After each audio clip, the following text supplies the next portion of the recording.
Mardi 6 septembre 2016, ici Éric Latour et bienvenue à Saint-Jean-sur-Richelieu, d'ailleurs pour une nouvelle saison de cette émission qui, à chaque semaine, résume les travaux du Conseil municipal de Saint-Jean-sur-Richelieu. Donc, à l'occasion de cette séance du mardi 6 septembre, plusieurs sujets ont été abordés, notamment les pôles urbaines. Le Conseil a même été divisé sur la question. Donc, on vous apprend à l'instant que non, les pôles urbaines ne sont pas les bienvenus à Saint-Jean-sur-Richelieu.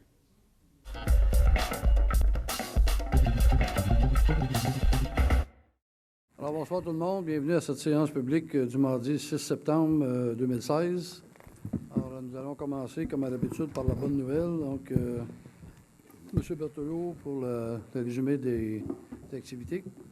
La bonne nouvelle, Monsieur le maire, c'est la fréquentation de notre dernière activité, la boum de l'été, la boum gourmande. Il y a eu 15 000 personnes. Donc, qui sont venus profiter des activités populaires pour la famille, activités gratuites. Et ça fait que le décompte, maintenant, donc on regarde les différentes activités depuis le début du mois d'avril. On a environ 70 000 personnes qui ont fréquenté les différentes activités. Alors, lorsqu'on disait qu'on voulait que la population soit fière et s'accapare leur fête du 350e, je pense qu'on peut dire chapeau et on vous en prépare toute une pour le 19 novembre. Merci.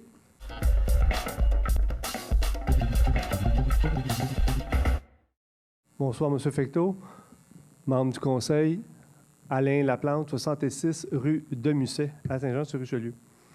M. Fecteau, à 2 ou 3 reprises dans le passé, je suis venu ici au micro pour vous questionner pour connaître vos intentions à vous, M. Fecteau, face au projet de développement sur nos terrains de golf dans la ville. À toutes les fois, vous m'avez dit, sur Laplante, il n'y a pas de projet sur la table, il n'y a pas de projet sur la table. Donc, au début de l'été, les propriétaires du club de golf de la mairie à Saint-Luc ont organisé une consultation publique auprès des citoyens. Et lors de cette consultation-là, les propriétaires du golf ont publiquement communiqué leur intention de construire, de développer le golf de la mairie à Saint-Luc. Donc, M. Fecteau, ma question, est-ce que maintenant, vous êtes au courant que les propriétaires du golf à Saint-Luc souhaitent que vous, les élus, changez le zonage des terrains de golf? Juste une précision, monsieur, c'est que lorsque vous m'avez posé des questions, ces sondages-là n'étaient pas en marche. Donc, je vous ai répondu la bonne affaire. Aujourd'hui, il y a des propriétaires de terrains qui sont allés en consultation, non la ville. C'est les propriétaires de terrains eux-mêmes qui ont amorcé le processus.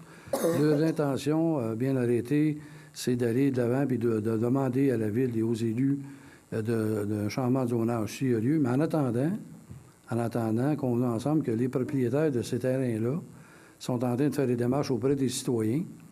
Moi, regardez, c'est le droit, les terrains ils appartiennent, puis ils consultent les citoyens, c'est de la démocratie. La suite des choses, on verra qu'est-ce que ça va donner. Au moment où l'on se parle, vous l'avez très bien décrit, ils sont en consultation. Puis on verra après ça les demandes qui seront acheminées. Dans le moment que je me trompe, à moins que la direction générale ou le greffe ont reçu, mais on n'a pas reçu officiellement à la ville de demande de zonage pour ça. On sait très bien, on ne contre pas de peur, on sait très bien que les intentions, c'est d'aller dans ce sens-là, mais au moment où l'on se parle, les citoyens et les promoteurs se parlent. Ce que je trouve qui est une bonne affaire. Sur le carton d'invitation, on pouvait lire que cette démarche constitue la première étape d'un processus de conciliation entre les intérêts de la ville, donc les intérêts du promoteur et ceux des citoyens. Donc, ma question, M. Fecteau, c'est quoi au juste les intérêts de la ville dans ce dossier-là? Et est-ce qu'il y a une différence entre les intérêts de la ville et les intérêts des citoyens? Premièrement, la ville est constituée de citoyens. Puis le carton d'invitation, je vous le dis, le sondage actuellement, dans le quartier dont vous faites allusion, c'est des promoteurs qui l'ont initié personnellement. J'ai M. Savard qui a assisté Ma question, c'est que c'est quoi les intérêts de la ville dans le dossier? Et est-ce qu'il y a une différence entre l'intérêt de la ville et l'intérêt des citoyens? D'après moi, vous ne m'avez pas écouté. Là. Je vous ai dit que la ville est composée des citoyens, donc c'est l'intérêt des citoyens. Puis le promoteur respecte ça en intégralité. Il consulte les citoyens sur la démarche future qu'il va entreprendre. Qu'est-ce qu'on peut demander de mieux? Clairement, les citoyens, lors de la consultation, se sont montrés réfractaires à ce projet-là. Donc, M. Fecteau, est-ce que vous avez entendu là, lors des consultations, est-ce que vous allez, oui ou non, entreprendre le changement de zonage demandé par les promoteurs? Autrement dit, allez-vous être du côté des promoteurs ou vous allez être du côté des citoyens? Je vais commencer par entendre les citoyens. Là, OK. on les a entendus, les citoyens. Non, je m'excuse, monsieur, parce qu'à l'heure actuelle, moi, j'ai des gens qui demeurent dans ce coin-là, qui ont assisté à la première soirée, qui l'ont qualifié d'un peu, un peu drôle, mais à la deuxième, hop, là, ils ont trouvé qu'il y avait peut-être des pistes de solution. Donc, à partir de ce moment-là, on va laisser le processus faire démocratiquement parlant. Puis lorsqu'il y aura une demande officielle, vous savez, cher monsieur, que la Ville, on est allé à beaucoup de consultations dernièrement, on verra la suite des choses. Mais dans le moment, à la Ville, pour les citoyens, on n'a rien reçu de demande officielle. À moins que, M. Savard, vous ayez des informations que je n'ai pas, là. Non, aucune information supplémentaire, Voilà. je peux vous dire. Lors de la rencontre, C'est là qu'on en est. lors de la rencontre du mois de juin, lors de la deuxième rencontre, les promoteurs ont déclaré qu'ils n'ont jamais pris l'engagement de maintenir le golf et que rien dans leur contrat d'achat ne leur imposait de conserver l'activité golf. M. Fecteau, je n'ai pas vu le contrat de vente, mais je suis prêt à les croire sur parole. Cependant, ce que les promoteurs ont oublié de dire aux citoyens, c'est que le zonage actuel du terrain ne permet pas la construction de leur projet résidentiel. Ce qu'eux ont acheté, là, c'est un terrain de golf. Donc, ma question, M. Fecteau, est-ce qu'un conseiller ici ou un employé de la Ville a pris un engagement auprès des promoteurs d'entreprendre ce changement de zonage-là? Je vous répète et je vais vous le dire clairement, à l'heure actuelle, il n'y a pas de demande de changement de zonage qui a été acheminée, ni au département de l'urbanisme. La démarche des promoteurs se fait sur une base volontaire. C'est leur démarche. Et à ce que je sache, M. Savard a cité de son propre gré. La Ville n'est pas dans le processus de ces promoteurs-là actuellement. Le golf de la mairie à Saint-Luc est abandonné, je pense, depuis 2 ou peut-être 3 saisons. Clairement, le terrain de golf a perdu beaucoup de valeur. Donc, maintenant que le terrain a perdu beaucoup de valeur, pourquoi que la Ville, M. Fecteau, n'achèterait pas le terrain en bas de l'évaluation municipale et l'ajouterait au plan de conservation?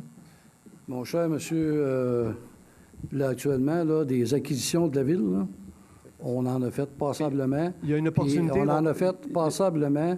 Puis un terrain de golf, c'est pas un boisé. Mélangez pas les affaires. Non, mais c'est un beau terrain qu'on pourrait revaloriser d'un point de vue Ça de prend la de l'argent pour biodiversité. faire ça, cher Mais monsieur. on a une opportunité, je pense, devant nous parce qu'on a un terrain de golf abandonné et on pourrait possiblement l'acheter en dessous de la valeur de On n'est l'évaluation pas dans le municipale. moment, on n'est pas dans ce registre-là. Donc, j'espère, M. Fecteau, que vous ne serez pas du côté des promoteurs. Sachez que moi, Alain Laplante, je serai toujours du côté des citoyens. Bonsoir.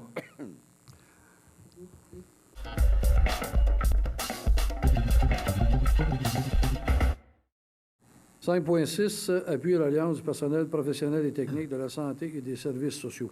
Monsieur le maire, je propose que le conseil municipal appuie les démarches de l'Alliance du personnel professionnel et technique de la santé et des services sociaux, APTS, afin de protéger les acquis, les emplois, ainsi que la qualité de vie et les services offerts à la population de Saint-Jean-sur-Richelieu en ce qui a trait à la centralisation des laboratoires médicaux, qu'une copie de la présente résolution soit transmise à M. Gaétan Barrette, ministre de la Santé et des Services sociaux, à M. Dave Turcotte, député provincial du comté de Saint-Jean, à Mme Claire Sanson, députée provinciale du comté d'Iberville, à l'Alliance du personnel professionnel et technique de la santé et des services sociaux, ainsi qu'à la municipalité régionale de comté du Haut-Richelieu.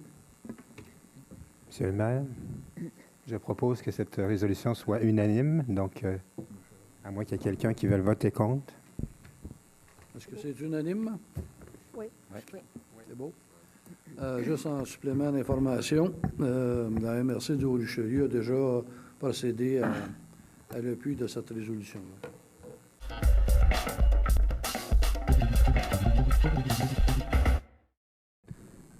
Je propose que soit refusée la demande de modification à la réglementation d'urbanisme numéro MRU 2016-3756 visant à autoriser l'usage garde de poules pour les terrains situés au milieu urbain et dont l'usage principal est l'habitation. Secondeur? J'appuie, Monsieur le maire. Patricia Poisson. Merci. 13.3.2, MRU 2016-3766. On est contre les poules. Pardon? Je vais voter contre parce que vous êtes contre les poules, juste parce qu'on n'a pas demandé le vote. On a fait ça trop vite un peu.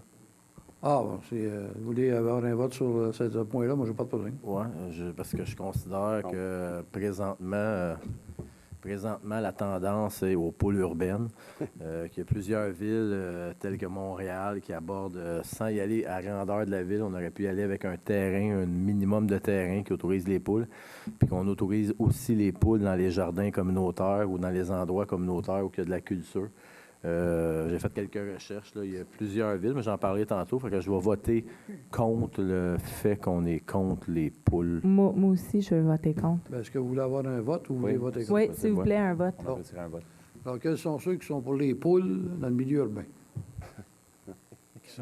Bien, pour les poules, donc Ben, contre pour le les règlement. poules, mais avec Donc, une contre la réglementation. résolution. Ben oui. Alors, C'est contre la résolution. contre la résolution. Oui, contre la résolution. Nous autres, on est pour les poules dans le milieu urbain, c'est ça? C'est ça. Oui. Alors, ceux qui... l'inverse, Oh, 5. C'est battu? Oh, il est où, Hugues? Hugues est parti. vous avez le décompte, M. Greffier? Un petit peu, là.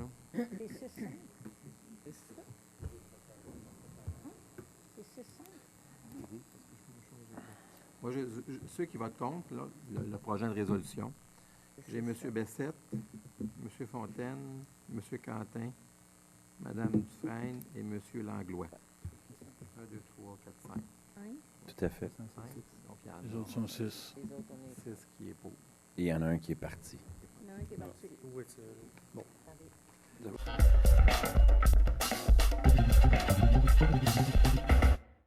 Je trouve ça un petit peu décevant vers où que la ville s'en va, étant donné que, écoute, on autorise les pitbulls, les lapins, les chats, les chiens. Ben, une poule, c'est pas dangereux, puis ça n'a pas de dents. Je trouve ça un peu spécial que, tu sais, qu'il y a plusieurs villes, que ce soit Vancouver, Drummondville, Granby, Chambly, Sorel, aillent dans cette direction-là en étant un petit côté éco-responsable. Puis je suis d'accord qu'on ne pourrait pas autoriser 22 poules, mais 1 ou 2 poules, je trouvais que c'était la tendance. Puis on avait de plus en plus de citoyens qui étaient en accord avec ça, à avoir des poules. Puis on avait de plus en plus d'appels pour que les citoyens puissent avoir des poules. Je trouve qu'on a été un peu précipité là-dedans. Je suis déçu. On aurait pu aussi ajouter du zonage particulier pour les jardins communautaires, comme Montréal le fait, comme Vancouver le fait, comme plusieurs autres villes, au moins pour faire un projet pilote, parce qu'on se souvient que juste quand on a commencé avec le jardin communautaire, on trouvait ça, on avait peur que ça soit pas propre. Puis finalement, on est rendu qu'on en met partout des jardins communautaires. Mais les poules, c'est pareil. De plus en plus, c'est pratiquement de l'art urbaine. Écoute, les poulaillers sont de plus en plus beaux. On a des arrangements de mieux en mieux. Fait que je trouve ça très décevant, pour ne citer que cela. Mon autre question, c'est concernant les chevreuils qui se sont retrouvés et qui sont encore sur Douglas. Sur Facebook, c'est quelque chose qui a sorti beaucoup. C'est qu'il y a 2 chevreuils qui tiennent dans le boisé qu'on a rasé pour la 2e fois. Puis je vais vous citer un peu ce que le citoyen a fait comme démarche, puis je trouvais ça bien, puis je me pose des questions. Qu'est-ce qu'on doit faire? Premièrement, il a appelé au poste de police pour dire, écoute, il y a 2 chevreuils, écoute, ils sont au milieu de la ville, puis qu'est-ce qu'on peut faire pour les déplacer? Le poste de police, il a dit, écoute, c'est pas compliqué, appelle l'agent de la faune, c'est lui qui s'en occupe. Il appelle l'agent de la faune. L'agent de la faune dit, non, écoute, c'est pas nous autres qui s'occupent de ça. Appelle SOS Environnement. Il appelle SOS Environnement. SOS Environnement, il dit, non, pas nous autres, ça. Appelle SOS Braconnage, pour être sûr. Il appelle SOS Braconnage. SOS Braconnage, non, pas nous autres. Appelle la SQ. Fait qu'il appelle la SQ. Puis là, la SQ, il fait, non, c'est pas une route provinciale. Fait que c'est pas sur notre territoire. Fait qu'il appelle au poste de police. Puis là, moi, j'ai dit, écoute, appelle-moi. On va essayer de mettre ça simple. Appelle-moi, puis on va essayer de jaser de ça un peu. Écoute, si les 2 chevreuils n'ont pas un Apple pour les aider puis un GPS, je me demande comment ils vont faire pour sortir de là. Je me mets dans la place des 2 chevreuils qui sont coincés entre une autoroute, une ville, une rivière, puis il y a peut-être un petit chenal qui peuvent passer, mais il faut qu'ils fassent le rond-point sous Douglas pour sortir de là.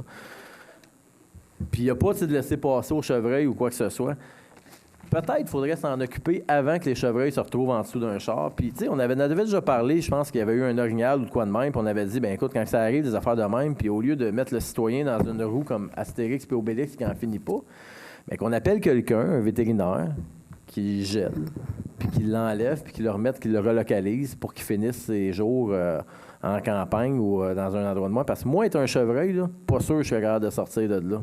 Je ne sais pas pourquoi, là, mais ça a l'air assez compliqué, parce que même le citoyen qui appelle, ça a l'air compliqué. Fait qu'imaginez-vous le chevreuil sortir de là pour se rendre dans le bois. C'est pas facile s'il n'y a pas de GPS. Fait que j'aimerais qu'on regarde, encore une fois, je sais que ça s'avait déjà discuté, puis ça avait l'air réglé, mais là, après avoir appelé à la ville, moi, ben on me dit d'appeler l'agent de la faune. Fait que j'ai pas vraiment l'intention d'appeler l'agent de la faune parce que je sais à peu près ce que ça va donner. Fait que j'aimerais que la ville, on vienne avoir une solution autre que tout ce que j'ai énuméré pour pouvoir le régler. Parce que même moi, le matin, en tant que conseiller, ben je suis gêné d'appeler le gars et dire, ben écoute, appelle à la faune, on va régler ton problème. Ça se fait pas. Fait que j'aimerais qu'on trouve une solution avec le poste de police pour quand ça arrive. On en avait déjà parlé aux sécurités publiques. Parce qu'une fois que le chevreuil va être frappé, là, les policiers ont le droit d'abattre le chevreuil une fois qu'il est frappé. Mais on n'est pas obligé de se rendre là, pas de nos jours, avec tous les moyens qu'on a. On n'est pas obligé de se rendre là. Malheureusement, tu n'as pas le droit à la question. C'est pas que je veux pas, mais tu n'as pas le droit. Fait que, vous me le donnerez tantôt, puis je vais y donner. Mais je ne veux pas toutes les appeler. Deuxième petit point. Mais je vais le prendre pareil en note. Deuxième petit point. Je vais parler on a parlé de refoulement d'égouts, 8e Avenue. J'ai la rue Hamel que j'ai rencontrée, toute la rue. Puis, on a un problème de refoulement d'égouts. Écoute, depuis une dizaine d'années, ces citoyens-là, un peu, j'entendais les histoires d'horreur qu'on a entendues tantôt. Quand ça fait 2 puis 3 fois que tu es inondé en dedans de 3 ans, ben ça commence à être moralement difficile, physiquement difficile. Puis dans le couple, ça commence à être difficile pas mal parce que tu ne sais plus qui va faire la mop dans le câble. Là. Fait qu'il est peut-être temps que la ville se penche. Du côté d'Iberville, je pense que c'est clair. C'est plus de quoi qui est caché. On a un problème de refoulement d'égouts. Les égouts ne fournissent pas. Fait qu'on s'apprête à négocier le PTI, mais ça devrait peut-être être une priorité pour que ces gens-là n'aient pas d'égouts. Avoir de l'eau de nos jours, puis les infrastructures, c'est primordial. Puis pas avoir d'eau dans ton sous-sol. Puis de craindre, j'ai vu M. Joseph qui est venu, puis craindre d'avoir de l'eau dans ton sol, ça aussi, ça devient psychologiquement très difficile à toutes les fois qu'il mouille de savoir si tu vas avoir de l'eau ou pas. Puis si tu pars en vacances, d'être nerveux de savoir si tu reviens, puis ça fait pas une semaine qu'il y a de l'eau dans ton sol. Mais la ville devrait s'attaquer en prioritaire aux gens, puis que ce soit à Iberville ou dans Saint-Jean, qu'on tienne une liste rouge, puis que nos priorités aillent là avant de refaire de l'asphalte qui sont priorités, mais pas une priorité comme avoir de l'eau. Puis ma dernière question, non, c'est pas vrai, je sais pas vrai, on en a beaucoup quand même, ça fait longtemps qu'on n'a pas siégé. La rue Mona. Écoute, je suis celui qui prône le plus les pistes cyclables, mais quel ne fut pas mon étonnement quand j'ai passé, puis j'ai eu 4 appels de citoyens de la rue Mona. La rue Mona, c'est un petit bout de rue qui mène nulle part. On a décidé d'enlever les arbres au milieu, puis de faire une piste cyclable. Jusque-là, c'est louangeable. Tout est beau. Mais là, on a fait une piste cyclable avec un muret de ciment d'à peu près 6 pouces qui devient un arrache-essieu, si on peut parler. Parce qu'on en a mis un petit bout au début de la rue, on a mis un autre petit bout après. Fait que les gens reculent, ils reculent dans le petit muret. Puis, quand tu veilles la rue un petit peu trop tête, tu pognes la petite bordure qui est juste assez haute pour arracher le saut de l'auto au complet. Je ne comprends pas la nécessité sur la rue Mona, on ne parle pas d'une artère principale, on ne parle pas du boulevard d'Iberville, de mettre un petit muret qui, va devenir indéneigeable l'hiver. Parce que je vois mal la charrue accrocher juste ce petit bout-là, qui doit être quand même avoir une footing dans... J'ai pas vu les plans, là, je vous parle en connaissance de cause. Qui doit avoir une belle petite footing. Mais d'après moi, le gars qui va gratter à la neige cet hiver, il a des affaires d'avoir un bon dentier. Parce que le mec qui pogne le petit côté, là, ça va arrêter quelque part. Puis le muret, il est dur à arracher. Puis ça va prendre peut-être plusieurs années avant qu'il l'arrache, mais ça va faire mal, mais qu'il l'arrache. Fait que j'aimerais, puis oui, j'ai parlé à la ville, on m'a envoyé une résolution, puis je trouve ça super correct, mais ça ne répond pas à ma question que je trouve que d'où vient ce mur, qui a pris la décision, puis je veux rassurer les gens, non, je ne suis pas pour un muret, non, oui, je suis pour les pistes cyclables, mais qu'on mette un petit muret sur une rue qui est nulle part, on n'a pas besoin de ça. On aurait pu mettre des bonhommes que les gens voient, puis ça aurait été en masse sécuritaire.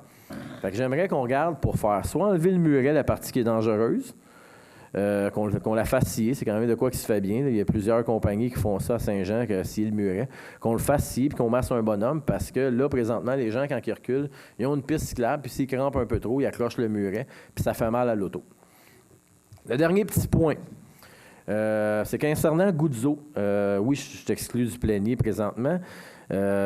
Puis quel ne fut pas mon étonnement d'apprendre dans le journal que Goudzo mettrait une salle de spectacle. Je veux juste être sûr si c'est bien ce qui se passe, parce que là, je me pose des questions. On a fait une étude, on a fait une étude pour une salle de spectacle avec la SPEC au centre-ville, savoir si on pouvait implanter en enlevant le cinéma. Moi, ce que j'ai toujours entendu, si on enlevait le cinéma, on remplaçait le cinéma par une salle de spectacle. Mais là, si Goudzo font un cinéma et une salle de spectacle, mais comme je vous dis, c'est peut-être, je veux juste être sûr parce que des fois, ben, l'information n'est pas claire. Mais si on met une salle de spectacle puis un cinéma, ben là, on vient de tuer quand même le centre-ville parce qu'il n'y a plus de place pour, d'après moi, 4 salles de spectacle à Saint-Jean. Fait que, vous êtes revenu. Je veux juste être sûr. Est-ce que c'est une erreur qui s'est passée? Qu'est-ce qui s'est passé là-dedans? Je suis pas... Non, c'est pas... on a appris... M. Goudzo a fait une annonce au Canada français. Je ne sais pas si vous avez lu les commentaires que moi j'ai eus. Non, mais je suis d'accord, mais c'est ça, mais je veux savoir que... Alors, ce que j'ai dit, tout simplement, qu'on était surpris. Maintenant, il y a des pourparlers qui vont se faire. Concernant la salle de spectacle, qu'on a signé une entente avec la SPEC pour l'étude de faisabilité. D'ailleurs, l'étude n'est pas complétée. On va la voir parce qu'il y a des gens qui vont déposer jusqu'au mois de septembre.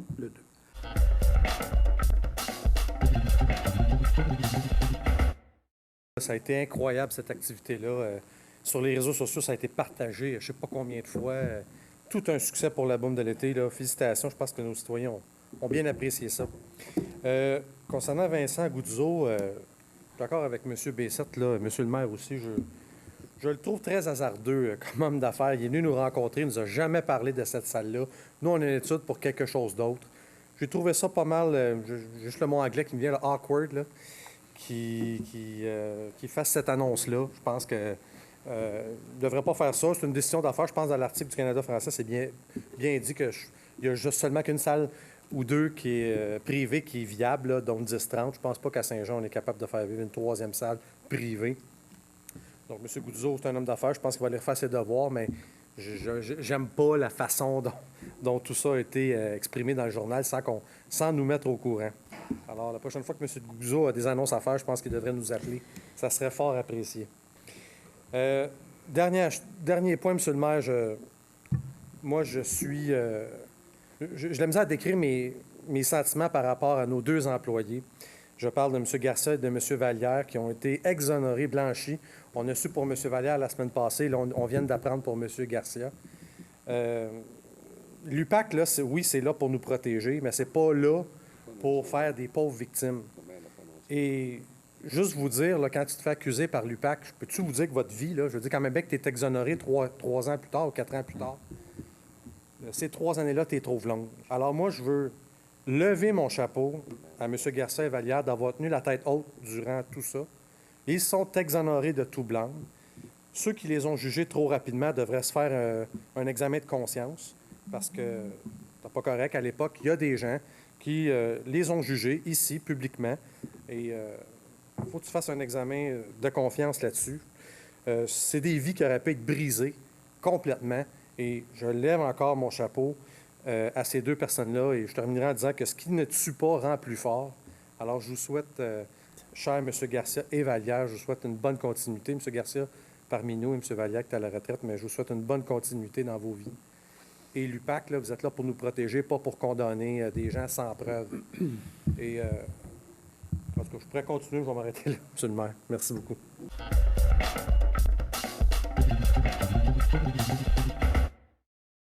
M. Berthelot, Mme Poisson, mes félicitations avec toutes vos équipes. C'est vivant, c'est plaisant, ça occupe. On voit qu'il y a de la vivacité. Puis aujourd'hui, la fresque, après l'avoir regardée en 3D, là, que ça soit couvert médiatiquement parlant, c'est le fun. On a des bonnes nouvelles, puis ça va continuer. J'aimerais ce soir faire la déclaration suivante. En passant, M. le greffier, j'ai remis la semaine dernière là, le petit feuillet pour les montgolfières. Ça va vous être acheminé. Là. OK. Donc, les accusations qui ont été contre les employés municipaux, Jacques Vallière et Thierry Garcia, sont levées. Ces derniers avaient été arrêtés et accusés relativement à leurs fonctions lors d'une opération de l'UPAC en 2012 à Saint-Jean-sur-Richelieu. M. Jacques Vallière avait été accusé de plusieurs infractions. Son procès était fixé pour débuter en 2017. Le 26 août dernier, il a été totalement acquitté de tous les chefs d'accusation qui lui avaient été reprochés. M. Thierry Garcia avait été accusé de plusieurs infractions.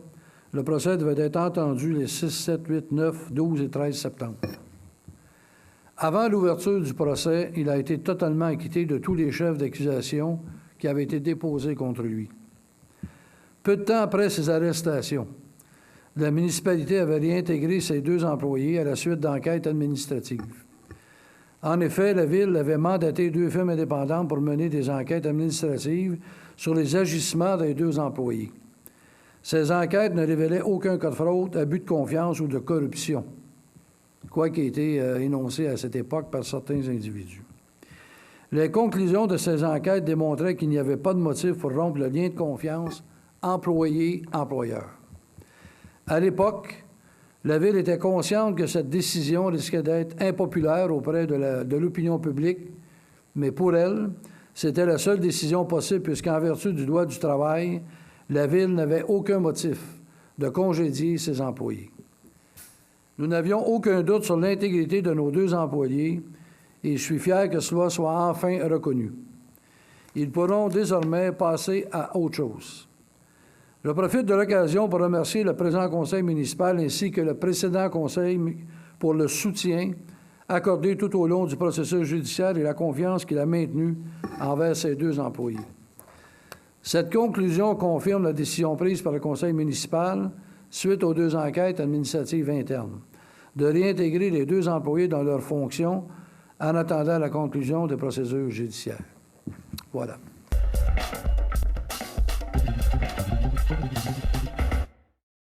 Merci d'avoir été là. On se fixe rendez-vous la semaine prochaine alors que nous allons vous présenter de nouveaux extraits de cette séance du mardi 6 septembre 2016. Entre-temps, si vous désirez m'écrire, faites-le par courriel à Éric Latour en un mot à commercial.tvhr9.com.